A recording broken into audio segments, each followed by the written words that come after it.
Hello, dear. How are you? I hope you all are very fine, fantastic, happy, and healthy. I am RK Jha, Director and HOD, Physics, Toppers 20, an excellent institute of NEET and JEE Foundation, NTSC, KBPY, Olympiad, Toppers 20, Delhi. आज एक नए video नए lecture के साथ, और आज का topic है रिफ्रैक्शन ऑफ लाइट। यस, आप देखेंगे यहाँ पे लिखा हुआ है रिफ्रैक्शन ऑफ लाइट। ये होता क्या है, रिफ्रैक्शन क्यों होता है, हम सारी बातें यहाँ पे बात करेंगे। जब light rays beam of light एक मीडियम से दूसरे मीडियम में ट्रेवल करती है, तो होता क्या है कि लाइट रेज अपने ओरिजिनल पाथ से डेविएट हो जाती है। तो ये जो डेविएशन होती है, ये जो बेंडिंग होती है लाइट का अपने ओरिजिनल पाथ से, this phenomena is called refraction of light. यहाँ लिखा हुआ है, देखेंगे आप, बेंडिंग ऑफ लाइट, मैं बिल्कुल क्लियर लिख दिया हूँ। बेंडिंग ऑफ लाइट रेज एक रे नहीं है, यहाँ पे कई सारे रेज हैं। Rays from its original path when it passes from one medium to another medium is called refraction। जब लाइट रे एक मीडियम से दूसरे मीडियम में जाती है और ये अपने ओरिजिनल पाथ से चेंज हो जाती है, बेंड हो जाती है, डेविएट हो जाती है, तो इसको हम लोग कहते हैं रिफ्रैक्शन। अब हमें यहाँ पे देखना है कि डायग्राम में देखें, ये एक मीडियम फर्स्ट मीडियम है, ये सेकेंड मीडियम है। यहाँ पे एक लाइट रे इंसिडेंट हो रही है। यहाँ पे ये पॉइंट ओ है, यहाँ पे पॉइंट ऑफ इंसिडेंस। हमने क्या किया, ये जो फर्स्ट और सेकेंड मीडियम है, इसको जो एक सरफेस सेपरेट कर रहा है, इसको हम लोग बोलते हैं इंटरफेस। क्या बोलते हैं इसको हम लोग? इंटरफेस। ये सरफेस पे हमने सेपरेटिंग मीडियम पे हमने एक नॉर्मल ड्रॉ किया, एन एंड एस। ये क्या है? इस इंटरफेस का एक नॉर्मल है। यहाँ पे लाइट रे इंसिडेंट हुआ, यहाँ पे एंगल ऑफ इंसिडेंस आप देख रहे होंगे, angle between incident ray and normal is called angle of incidence. अब ये जो डॉटेड लाइन दिखाया गया है, ये है कि अगर मीडियम वन ही कंटिन्यू होता तो लाइट रे इसी पाथ को फॉलो कर रहा होता, लेकिन मीडियम यहाँ चेंज हो गया, और अगर मीडियम चेंज हो गया तो लाइट फ्रॉम ओरिजिनल पाथ से टुवर्ड्स नॉर्मल या फिर अवे फ्रॉम नॉर्मल बेंड हो रहा है। आप देख रहे हो, ये जो है ये टुवर्ड्स नॉर्मल है, और ये जो रे है अवे फ्रॉम नॉर्मल बेंड हो गया। तो जब लाइट रे एक मीडियम से दूसरे मीडियम में जा रही है, तो ये अपने ओरिजिनल पाथ से टुवर्ड्स नॉर्मल या अवे फ्रॉम नॉर्मल बेंड हो रही है। इस फिनोमेना को हम बोलते हैं रिफ्रैक्शन। यस, अब ये किधर बेंड होगी, ये किस पे डिपेंड करता है? डिपेंड करता है नेचर ऑफ मीडियम पे, कि लाइट रे कहाँ से कहाँ जा रही है। उसको मैं दिखाया हूँ यहाँ पे। हमारे पास है दो पॉसिबिलिटी है। क्या क्या? Light rays passes from rarer to denser medium and passes from denser to rarer medium. देखें यहाँ पे, ये आर रेयर मीडियम और ये डी डेंसर मीडियम। यहाँ पे देखोगे इंसिडेंट रे आपका है। इंसिडेंट रे यहाँ पे जब रेयर टू डेंसर मीडियम जा रही है, ये पॉइंट, इसको ओ मान लेते हैं, पॉइंट ऑफ इंसिडेंस। हमने फिर से क्या किया, जो रेयर और डेंसर मीडियम को सेपरेट कर रही है सरफेस, उसमें हमने नॉर्मल ड्रॉ किया, एन एंड एस। ये हमारा angle of incidence, angle between incident ray and normal. ये डॉटेड लाइन फिर क्या दिखा रहा है कि इंसिडेंट रे का डायरेक्शन ये था ओरिजिनली, लेकिन यहाँ पे क्या देख रहे हैं हम लोग कि ये टुवर्ड्स नॉर्मल, देख तो ये एरो दिख रहा है, टुवर्ड्स नॉर्मल ये बेंड हो गया है, और ये आपका है रिफ्रैक्टेड रे। ये क्या है? रिफ्रैक्टेड रे। डॉटेड लाइन से नीचे दिख रहा होगा ग्रीन कलर में, रिफ्रैक्टेड रे। अब ये रिफ्रैक्टेड रे और नॉर्मल के बीच का एंगल हम लोग आर है, एंगल आर यहाँ पे है, इसको हम लोग बोलते हैं angle of refraction. Angle of refraction, ये है angle of refraction, angle between refracted रे एंड नॉर्मल, ध्यान रखेंगे हम लोग। और कितने डिग्री से ये डेविएट हो गया, कितने एंगल से डेविएट हो गया। यहाँ पे देखो लिखा हुआ डेल्टा, और यहाँ पे देखेंगे हम लोग delta is equal to i minus r. ये डेल्टा यहाँ पे क्या है? डेल्टा है यहाँ पे angle of deviation, angle of दिख रहा है एंगल ऑफ डेविएशन। ये है हमारा कितने डिग्री से, कितने एंगल से रिफ्रैक्टेड रे अपने ओरिजिनल पाथ से डेविएट हो गया। ऐसा ही हमने डायग्राम यहाँ दूसरा बनाया है जहाँ light ray from denser to rarer medium को दिखाया गया है। आप इसमें देखोगे एक लाइट रे जा रही है, एंगल ऑफ इंसिडेंस यहाँ पे आई है, एन डैश यहाँ नॉर्मल है, फिर जो डॉटेड लाइन दिख रहा है ये इसका ओरिजिनल पाथ था, लेकिन लाइट रे यहाँ पे डेंसर टू रेयर जा रही है। तो देखोगे डायग्राम दिखाया गया है कि लाइट रे अपने ओरिजिनल पाथ से अवे फ्रॉम नॉर्मल बेंड हो गया है। आप देखोगे डायग्राम में, मैं इसको एरो दिखा देता हूँ, ये यहाँ से इधर बेंड हो गया, एरो अपने ओरिजिनल पाथ से अवे फ्रॉम नॉर्मल बेंड हो गया। अब एंगल ऑफ रिफ्रैक्शन आपको यहाँ पे दिखाया गया, रिफ्रैक्टेड रे और नॉर्मल के बीच एंगल ऑफ रिफ्रैक्शन कितने एंगल से बेंड हुआ, डेविएट हुआ, उसको डेल्टा से शो किया। यहाँ delta is equal to r minus i होना चाहिए, बिकॉज रेयर मीडियम में एंगल ऑफ रिफ्रैक्शन ज़्यादा बड़ा होता है कंपेयर टू इंसिडेंस। तो यहाँ पे delta is equal to r minus i. हमने यहाँ पे क्या देखा कि जब रिफ्रैक्शन हो रहा है तो लाइट रे कब किधर बेंड होगी, कब टुवार्ड्स नॉर्मल, कब अवे फ्रॉम नॉर्मल। डायग्राम से बिल्कुल क्लियर हो गया, आपको ये याद रखनी है। अब नेक्स्ट हम बात करने जा रहे हैं कि लाइट रे रिफ्रैक्ट करती क्यों है, बेंड क्यों होती है। बड़े ध्यान से सुनोगे, बड़े ध्यान से सुनोगे, एक मिनट। हम यहाँ बात कर रहे थे कि लाइट रे रिफ्रैक्ट क्यों करती है। उसका सबसे इंपॉर्टेंट रीजन क्या है कि जब लाइट रे एक मीडियम से दूसरे मीडियम में जाती है तो लाइट की स्पीड चेंज हो जाती है। बहुत इंपॉर्टेंट बात ध्यान रखना आपको है। When light rays passes from one medium to another medium its speed changes. पहला चीज। दूसरी चीज, जैसे देखो डायग्राम से भी आपको और क्लियर होगा। अभी हमने यहाँ पे शो किया कि ये फर्स्ट मीडियम है, सेकेंड मीडियम, लाइट यहाँ पे ऐसे जा रही है, ये यहाँ पे नॉर्मल ड्रॉ किया हमने, ये नॉर्मल एन और ये एन डैश, ये angle of incident. First medium अगर एयर है, मान लेता हूं अगर फर्स्ट मीडियम एयर है तो यहाँ पे लाइट की स्पीड क्या होती है, सी होती है। सेकेंड मीडियम में लाइट की स्पीड डेफिनेटली चेंज हो जाती है। यहाँ पे मान लेते हैं कि सेकेंड मीडियम में इसकी स्पीड वी हो गई। अब कितना चेंज हुआ, the change in speed of light decide by what amount refracted रे deviated from original path. Speed में कितना ज़्यादा चेंज हुआ, अगर ज़्यादा चेंज हुआ तो ज़्यादा डेविएट करेगा, कम चेंज हुआ तो कम डेविएट करेगा। तो डेविएशन को कौन डिसाइड कर रहा है, speed of light, change in speed of light.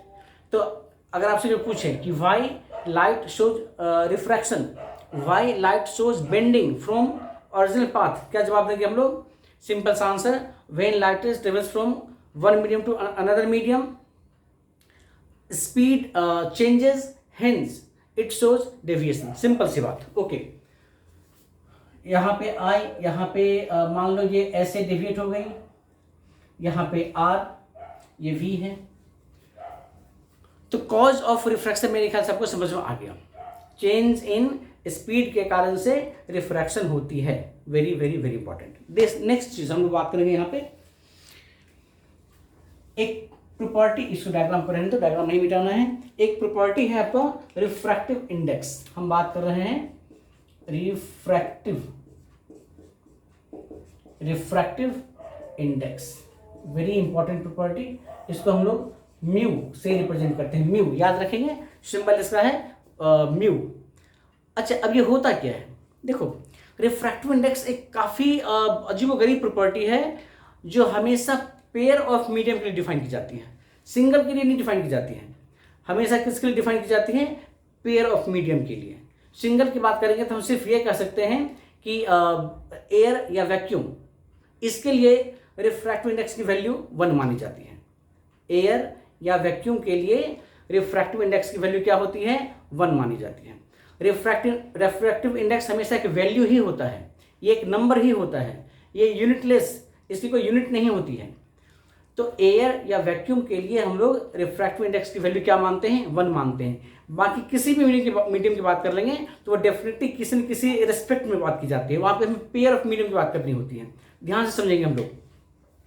मान लो यहाँ पे ये फर्स्ट मीडियम है, ये सेकेंड मीडियम है। रिफ्रैक्टिव इंडेक्स हमेशा सेकेंड मीडियम का डिफाइन किया जाता है फर्स्ट के रिस्पेक्ट में। और इसको लिखते कैसे हम लोग, इसको लिखते इस तरीके से μ/1, या फिर कभी कभी इसको लिखा जाता है 1μ2। और इसका मतलब क्या होता है, इसका मतलब होता है μ2 अपॉन में μ1। क्या पढ़ते हैं हम लोग? इसको पढ़ते हैं refractive index of second medium with respect to first medium. Refractive index of second medium with respect to first medium. मैं क्या बताना चाह यहाँ पे? मैं ये कहना चाह रहा हूं कि रिफ्रैक्टिव इंडेक्स हमेशा पेयर ऑफ मीडियम के लिए डिफाइन की जाती है, पहली चीज। दूसरी चीज, रिफ्रैक्टिव इंडेक्स हमेशा सेकेंड मीडियम के लिए बताई जाती है। किसके रिस्पेक्ट में? फर्स्ट मीडियम के रिस्पेक्ट में। तो इसका लिखने का क्या तरीका होता है? इसका लिखने का तरीका होता है μ2 1 या फिर 1 μ2। μ2 1 का मतलब वही बात, refractive index of second medium with respect to first medium. उसी को लिखते हैं 1 μ2, refractive index of second medium with respect to first medium. उसी को क्या लिखते हैं? μ2/μ1। अब दूसरी चीज यहाँ पे क्या कही जा रही है वो देखो। ये जो होता है refractive index of medium defined as the ratio of speed of light in air to speed of light in that medium. मान लो हम किसी मीडियम की बात कर रहे हैं कि medium X, medium Y, medium Z, उसका रिफ्रैक्टिव इंडेक्स क्या होगा? एयर के रिस्पेक्ट में। ध्यान रखना, एयर के रिस्पेक्ट में, मीन्स फर्स्ट मीडियम यहाँ पे एयर है। तो लिखते हैं, मान लो refractive index of any medium, तो यहां पे लिखते हैं स्पीड ऑफ लाइट अपॉन में speed of light in medium, medium upon में speed of light in air. और ये जो रिफ्रैक्टिव इंडेक्स हम देख रहे हैं इसको कहा जाता है एब्सोल्यूट रिफ्रैक्टिव इंडेक्स। क्या बोलते हैं? Absolute refractive index. तो आप याद रखेंगे कैसे? जहां कहीं हम बात करते हैं एब्सोल्यूट का, वहां पे आपको ये समझना होगा कि फर्स्ट मीडियम डेफिनेटली एयर ही है। एब्सोल्यूट का मतलब क्या मानेंगे? कि फर्स्ट मीडियम डेफिनेटली एयर ही है। समझना बहुत इंपॉर्टेंट है, बहुत जरूरी है।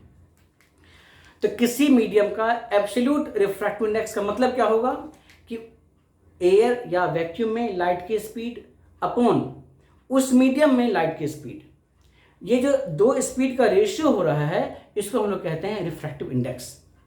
आई थिंक काफ़ी चीज़ें यहाँ पे क्लियर हो गई होगी। मैं कुछ एग्जांपल लेकर आपको बताता हूँ, तब आपको समझ में और आ जाएगा। मान लो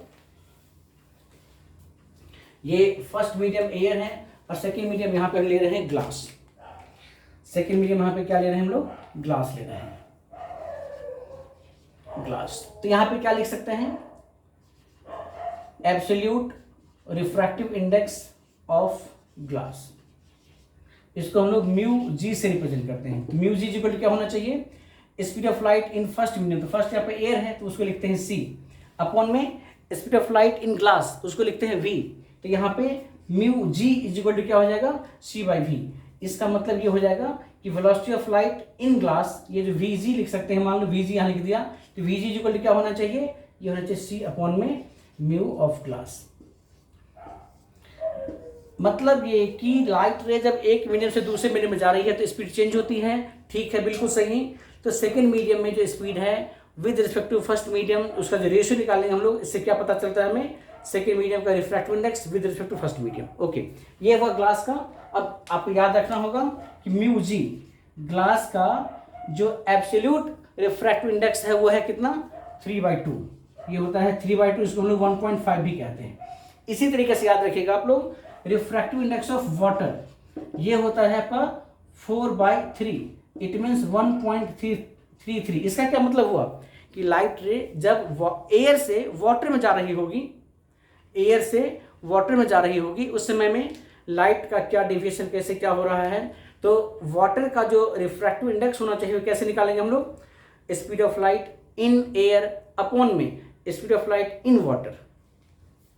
अगर यहां से देखें हम लोग, यहां से देखोगे velocity of light in glass क्या होना चाहिए? तो c होता है आपका 3 × 10⁸ मीटर पर सेकेंड अपॉन में, अब यहाँ पे लिखेंगे हम लोग क्या चीज? 3/2 काटपीट करोगे, यह आ जाएगा आपका 2 × 10⁸ मीटर पर सेकेंड। ये हो जाएगा लाइट की स्पीड कहाँ पे? ग्लास में। ऐसे हम अगर बात करें वाटर की, तो speed of light in water क्या होना चाहिए? तो c अपॉन में म्यू वाटर। तो यहाँ पे c क्या हो जाएगा? 3 × 10⁸ मीटर पर सेकेंड अपॉन में 4/3। ये 3 ऊपर चला जाएगा तो ये हो जाएगा आपका 9/4 इंटू 10⁸ मीटर पर सेकेंड। यस, 2 पॉइंट समथिंग, 2.15 इसको बोले हम लोग 2.25 इंटू 10⁸ मीटर पर सेकेंड। ये हो जाएगा हमारा speed of light in water. तो इस तरीके से अगर हमें रिफ्रैक्टिव इंडेक्स पता है तो हम स्पीड ऑफ लाइट दूसरे मीडियम में पता कर सकते हैं। ये सारी बात अभी मैं क्या बता रहा हूं, एब्सोल्यूट रिफ्रैक्टिव इंडेक्स। अब समझना ध्यान से, अभी जैसे देखा हमने, एक बात और बता दूं आपको डायमंड के बारे में, फेमस ये भी है, याद रखना है हमें, रिफ्रैक्टिव इंडेक्स ऑफ डायमंड। इसका मतलब ये हुआ, हम बात कर रहे हैं ए म्यू डी, इसका मतलब क्या हुआ, म्यू डी अपॉन में म्यू ए, और ये कितना होता है, ये होता है 2.42। इसका क्या मतलब हुआ, अगर हमें यहां से निकालना हो कि speed of light in diamond क्या होना चाहिए, तो क्या लिखेंगे हम लोग, सी बाय म्यू ऑफ डायमंड। तो सी यहाँ पे 3 इंटू 10⁸ अपॉन में डायमंड का 2.42, सॉल्व कर लो, आ जाएगा आंसर। ये सारी बात हमने अभी क्या किया, एब्सोल्यूट रिफ्रैक्टिव इंडेक्स के बारे में। अब एक बात और बता देता हूं, ध्यान से देखोगे, यहां पे हमें समझना यह है कि अगर हमें निकालना है रिफ्रैक्टिव इंडेक्स, देखो मान लो ये एयर नहीं है, ये है आपका वाटर और ये ग्लास। तो अब लाइट रे कहां से कहां जा रही है, ये जा रही है फ्रॉम वाटर टू ग्लास। तो यहां पे refractive index water mu g, it means mu g डब्ल्यू भी इसको लिख सकते हैं, या फिर म्यू जी अपॉन में म्यू वाटर लिख सकते हैं। यहाँ पे सेकेंड मीडियम ग्लास है इसलिए ऊपर होगा mu g upon mu water. यहाँ पे क्या हो रहा है, ये refractive index of glass, glass पूरा लिख लें, glass with respect to water. पहले देखा था हमने एयर, एयर कितना था, वो था 3/2 1.5 के बराबर। अब देखते हैं ग्लास का ही रिफ्रैक्टिव इंडेक्स वाटर के रिस्पेक्ट में कैसे निकालते हैं। तो हमें म्यू जी बाय म्यू डब्ल्यू निकालना पड़ेगा। इट मीन्स यहाँ पे डब्ल्यू म्यू जी का मतलब हो जाएगा म्यू जी, तो ये होता है 3/2 डिवाइडेड बाय म्यू डब्ल्यू, ये होता है 4/3, तो ये हो जाएगा आपका 3/2 इंटू 3/4, ये हो जाएगा आपका 9/8। ये हो जाएगा आपका refractive index of glass with respect to water, कितना 9/8, जबकि refractive index of glass with respect to air कितना था 3/2। आप देख रहे हैं इस तरीके से कि अगर फर्स्ट मीडियम चेंज हो रहा है तो रिफ्रैक्टिव इंडेक्स कैसे चेंज हो रहा है दूसरे मीडियम का। एयर के रिस्पेक्ट में कुछ और था ग्लास का, वाटर के रिस्पेक्ट में कुछ और हो गया, डायमंड के रेस्पेक्ट में कुछ और हो जाएगा। अगर फर्स्ट मीडियम चेंज हो रहा है तो दूसरे मीडियम का रिफ्रैक्टिव इंडेक्स हमेशा चेंज होता रहेगा, ध्यान रखना। अगर फर्स्ट मीडियम एयर है, याद रखिए मैं बार बार बोल रहा हूं, तब जो अब जानते हो उसको बोलते हैं एब्सोल्यूट रिफ्रैक्टिव इंडेक्स, क्योंकि एयर का हम लोग 1 मानते हैं। 1 का मतलब ये भी मान लो कि एयर में सारे लाइट की स्पीड सेम ही होती है, चाहे वो ब्लू लाइट हो, ग्रीन लाइट हो, येलो लाइट हो, whatever there any light. दूसरी चीज आप ये याद रखोगे, अभी डिटेल से जब पढ़ाऊंगा, ग्लास में ब्लू लाइट के लिए रिफ्रैक्टिव इंडेक्स की वैल्यू अलग हो जाएगी, रेड लाइट के लिए अलग हो जाएगी, ग्रीन के लिए अलग हो जाएगी, वायलेट के लिए अलग हो जाएगी। मैं एक हिंट आपको यहां दे देता हूं उस चीज के लिए भी, वेरी इंपॉर्टेंट इंफॉर्मेशन। आपको एक बात याद रखना होगा, रिफ्रैक्टिव इंडेक्स जो होता है mu proportional to 1/λ, very important information, काफी बड़े ध्यान से सुनोगे। जिस लाइट की वेवलेंथ ज्यादा होगी उसका रिफ्रैक्टिव इंडेक्स कम होगा। दूसरी चीज आप याद रखेंगे, lambda for the red colour, मतलब वेवलेंथ ऑफ रेड कलर सबसे ज्यादा होता है और सबसे कम किसका होता है, lambda for violet colour, violet. अब लैम्डा रेड का ज्यादा है, इसका मतलब क्या हो जाएगा, म्यू ऑफ रेड डेफिनेटली उल्टा हो जाएगा, म्यू ऑफ वायलेट ज्यादा हो जाएगा। ये भी जरूरी है नॉलेज, हमें काफी काम देगा आगे क्वेश्चन सॉल्व करने में। तो ये हमने बात की रिफ्रैक्टिव इंडेक्स के बारे में। आगे हम बात करते हैं, ये हमने बात करी रिफ्रैक्टिव इंडेक्स के बारे में।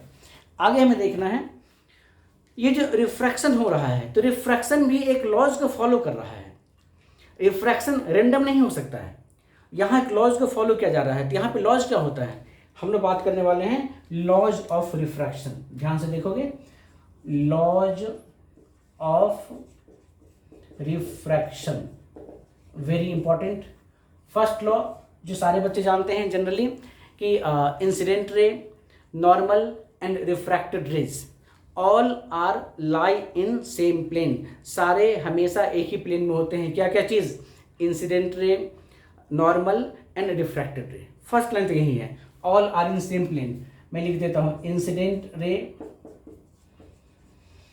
Normal and refracted ray all are in same plane. ये सारे सेम प्लेन में होते हैं। ये हमारा है फर्स्ट लॉ। सेकेंड लॉ क्या होता है, very very very important. Second law ये कह रहा है कि ये जो एंगल ऑफ इंसिडेंस दिख रहा है फर्स्ट मीडियम में और ये एंगल ऑफ रिफ्रैक्शन दिख रहा है सेकेंड मीडियम में, ये हमेशा एक रिलेटिव वैल्यू है। ये नहीं कि गिवन एंगल ऑफ इंसिडेंट के लिए एंगल ऑफ रिफ्रैक्शन कुछ भी हो जाएगा, नहीं, कुछ नहीं हो सकता है। इसका एक रूल है और रूल यहाँ पे क्या है, तो इसका रूल यहाँ पे है कि ratio of sine angle of incidence, ratio of sine angle of incidence to sine angle of refraction is always constant for a given pair of medium. sin I by sin R is constant. इस constant को बोलते हैं mu, या इसको हम लिखते हैं μ2 upon में μ1। तो ये है आपका सेकेंड लॉ ऑफ रिफ्रैक्शन। इसको बोलते हैं स्नेल्स लॉ। क्या बोलते हैं इसको हम लोग, स्नेल्स लॉ, स्नेल्स लॉ। इसका दूसरा फॉर्म क्या हो सकता है, वो देखोगे, μ1 को इधर ले आओ, लिख सकते हैं μ1 into sine i is equal to μ2 into sine r. ये भी हमें याद रखना है, हम ऐसे भी याद रख सकते हैं। इसको कहते हैं स्नेल्स लॉ या फिर लॉ ऑफ रिफ्रैक्शन का सेकेंड पॉइंट।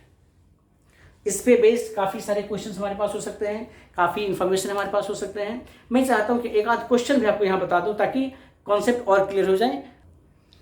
यहाँ हम देख सकते हैं, अगर एक न्यूमेरिकल की बात करना चाहें, आपके पास इन्फॉर्मेशन क्या है कि ए म्यू डी मतलब refractive index of diamond with respect to air कितना दे रखा है, 2.42।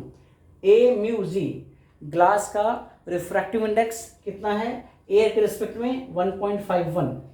Find speed of light in diamond with respect to glass. अच्छा, विद रिस्पेक्ट टू ग्लास का मतलब क्या हुआ कि फर्स्ट मीडियम ग्लास है यहाँ पे। अगर ये ग्लास है और ये डायमंड है, लाइट यहाँ पे ऐसे जा रही होगी। दूसरी चीज आपको याद रखना है कि जिस मीडियम का रिफ्रैक्टिव इंडेक्स जितना ज़्यादा है वो ऑप्टिकली उतना ज़्यादा डेंसर मीडियम है। इट मीन्स अभी लाइट रे यहाँ पे ग्लास टू डायमंड जा रही है, ये है डायमंड। इसका मतलब ये है आपका रेयर मीडियम और ये है आपका डेंसर मीडियम। तो लाइट को ऐसे जाना चाहिए था, बट ये ऐसे बेंड हो जाएगी टुवर्ड्स नॉर्मल। यहाँ आई ये है, आर ये है।